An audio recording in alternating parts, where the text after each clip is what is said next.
President Bush is a man who knows deeply that one of the tough but necessary parts of leadership is comfort and consolation in hard times, first as a governor and now as a president. He embraces that aspect of leadership, and what a powerful and positive thing it is for the university today to welcome the President of the United States, President George Bush.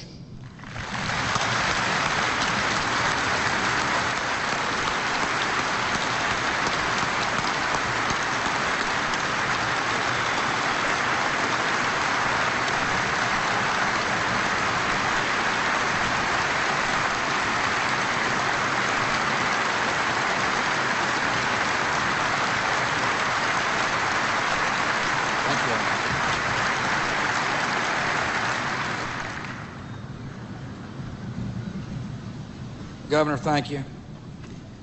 President Steger, thank you very much. Students and faculty and staff and grieving family members and members of this really extraordinary place. Laura and I have come to Blacksburg today with hearts full of sorrow. This is a day of mourning for the Virginia Tech community, and it is a day of sadness for our entire nation. We've come to express our sympathy. In this time of anguish, I hope you know that people all over this country are thinking about you and asking God to provide comfort for all who have been affected. Yesterday began like any other day.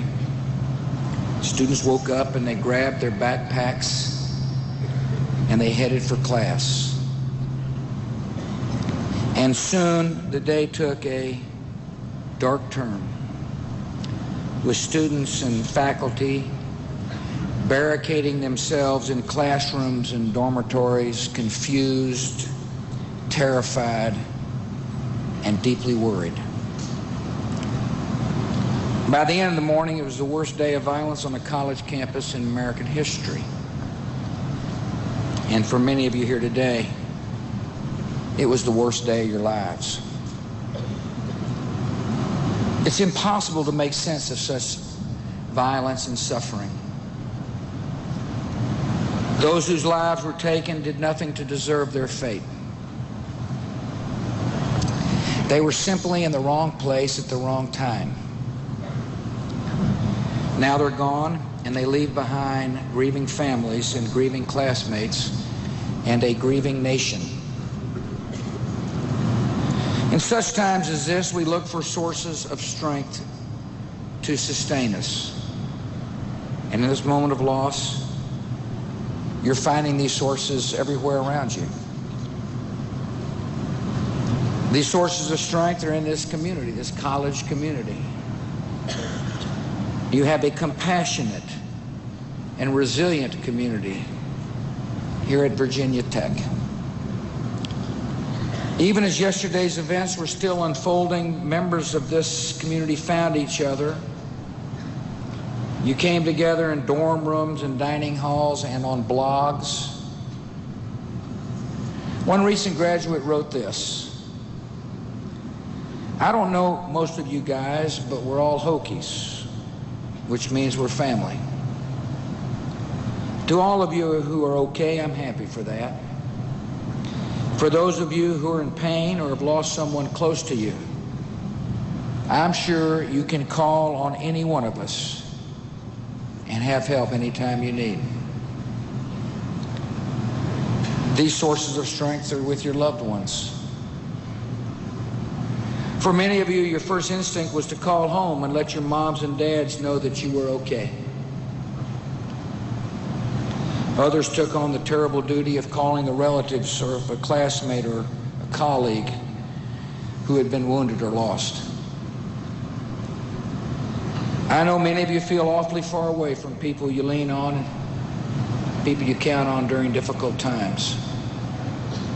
But as a dad, I can assure you a parent's love is never far from their child's heart. And as you draw closer to your own families in the coming days, I ask you to reach out to those who ache for sons and daughters who will never come home. These sources of strength are also in the faith that sustains so many of us. Across the town of Blacksburg and in towns all across America,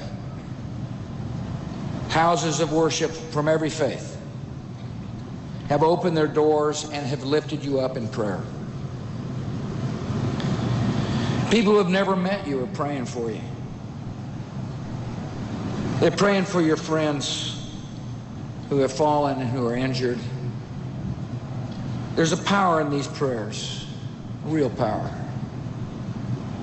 In times like this, we can find comfort in the grace and guidance of a loving God. As the scriptures tells us, don't be overcome by evil, but overcome evil with good. And on this terrible day of mourning, it's hard to imagine that a time will come when life at Virginia Tech will return to normal, but such a day will come. And when it does, you will always remember the friends and teachers who were lost yesterday, and the time you shared with them, and the lives that they hope to lead. May God bless you. May God bless and keep the souls of the lost.